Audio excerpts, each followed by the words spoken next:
If you checked your phone and you saw no one texted you or reached out, this video is for you. You're feeling like no one cares about you right now, and social life is just looking bare, leading you to think you just may not be important enough, wondering, why am I here? I realized something. Loneliness wasn't because no one cared. It was because I made myself the center of everyone else's world. And I failed to realize that people are really in the center of their own lives. And honestly, that realization just hurt. Because it's like, when you don't have a lot of people around you, it definitely can feel personal. Especially when they don't check on you, they don't invite you anywhere, they don't even notice what you're going through, or they don't even show up the way you're hoping them to show up. But I had to ask myself something uncomfortable. Am I lonely because no one cares about me? Or am I lonely because I've been waiting for other people to give my life meaning? And those questions just shifted something in me, because I just realized I've been waiting to feel important in someone else's world instead of feeling present in my own.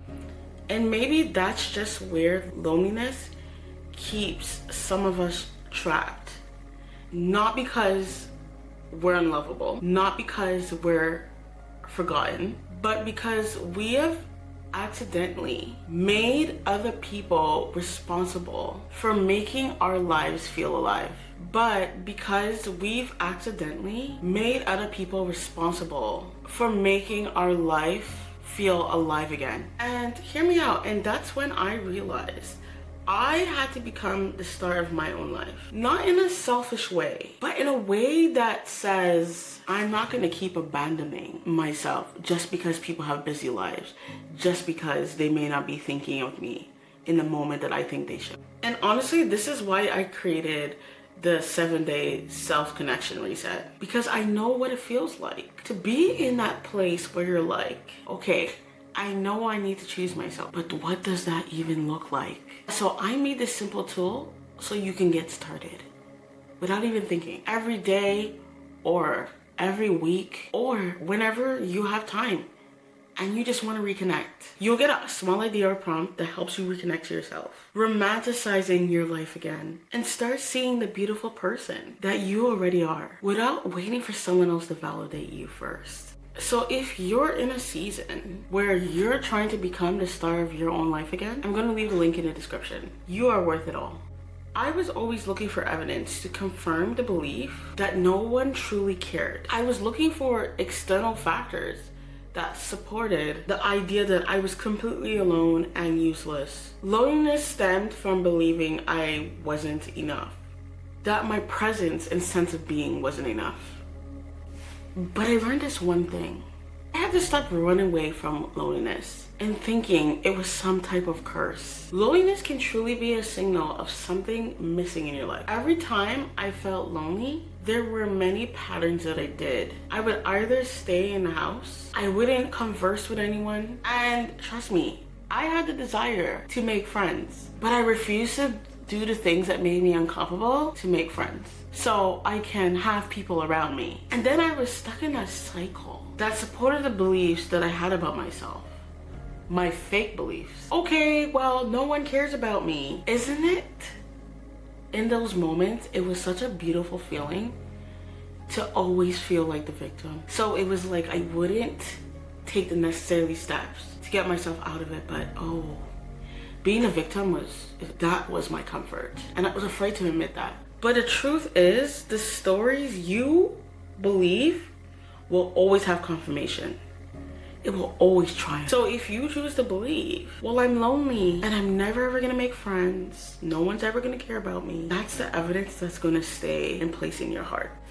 So then when good things come your way, you're always going to push it away. And something in your mind's going to say, this isn't the story you've been sharing with yourself all this time. So reject. It just doesn't support what I'm seeing in my life right now. So it's not going to support the external side of it. No one wants to be around a Debbie Downer. No one wants to be around someone who's always down on themselves, saying the woe is me story. So it's like, it starts internally and then it goes out externally, and then you're repelling people that may actually like you, that may actually want to be in your life. Because no matter how much you try to hide that loneliness and the beliefs that you have for yourself, it'll always ooze out. It just oozes out. Whatever you feel internally. And people not only see it, but it starts to come out in the way you speak and in the conversations that you have, your everyday conversations. And it's always on your minds, right? It's always playing on your mind because you've practiced it so much. You've practiced those stories about yourself so much that it just comes out in conversation. And then people don't want to be around it. Being lonely has a connection of you feeling unhappy. I noticed for myself, every time I felt lonely, I automatically wasn't unhappy. And if anything, it would lead me down a slippery slope of feeling depressed or very sad, because the overall thoughts that I was usually having was the whole no one cares story. No one will notice if I was gone. No one finds me worthy enough to even pick up the phone and say, hey, Nakia, how are you doing? Like, that was that feeling I always had. And then the negative affirmations will come constantly of, I don't have anyone in my life right now that cares enough to see me. I would always look for the evidence of those negative affirmations. And it took me many years to shift. Shifting it from negative affirmations to positive ones. People care about me. I'm important to society. There's someone out there that needs my beautiful smile. But I had to switch to that narrative if I was going to survive out here. And I know it's easier said than done. I know it is. It's hard. I had to get to the point where I detached from the idea that someone always had to reach out to me. And I realized for myself, I had to take control of the narrative, because we often feel like someone's going to save us. Someone is going to take us out from these feelings. Superman's going to come and just swoop those feelings away. We often feel that we're not strong enough to overcome it. We often feel like we're not strong enough to overcome the sense of loneliness. And we need Superman to come right now and say, you're feeling lonely. Let me take you out of it. When truly, the true superhero is you. You're the only one that can get yourself out of this loneliness. It may not feel like that right now because you're down and out, you're sad, and you don't know how to continue going. You don't know how to move forward. But the first step is you have to believe that you are strong enough to get yourself out of it. And sometimes it's just little steps. I want you to picture this.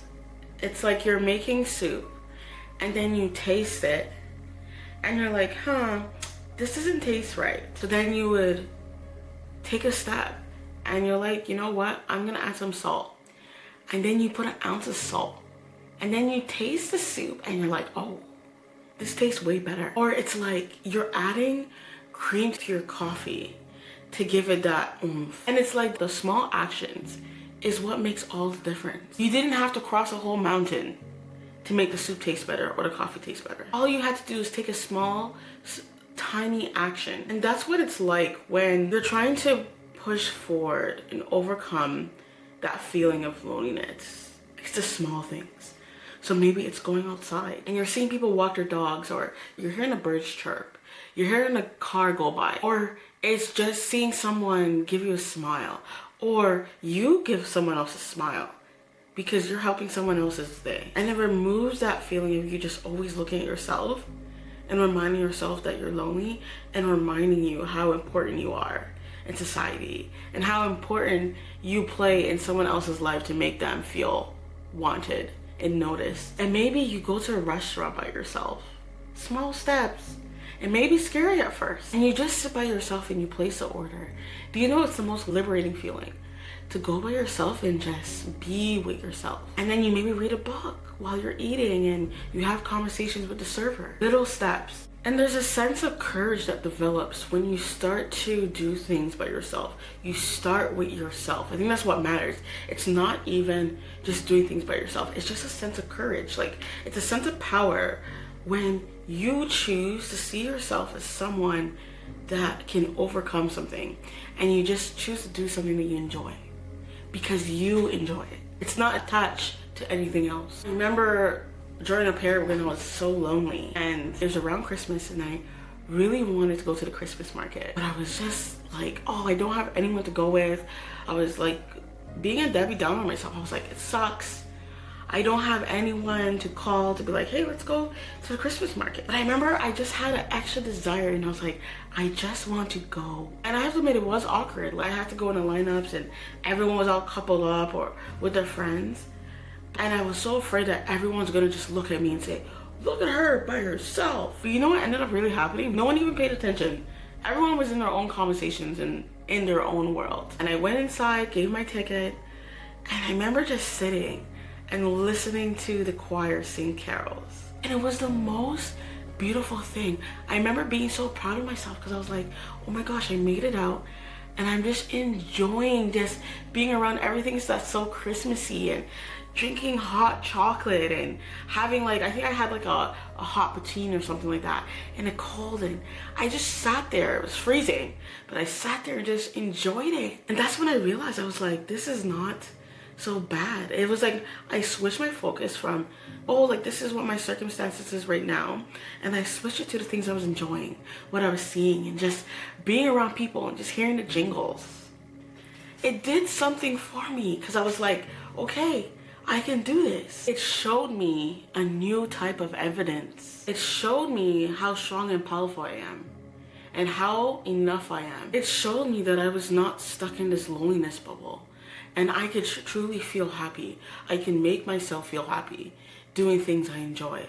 It showed me that the things I do enjoy is enough. We may not be able to control other people, but we can control what we do next to shift how we're feeling. It showed me that I had the power to change the experience for myself, even when it felt hopeless. Sometimes we have to change up the experiences we have, the environment we're in, to get a new type of evidence. Every single evidence counts, even if small. And the thing about it is, the more you do it, the more powerful that evidence gets, and then the more easier it gets to make changes and to shift.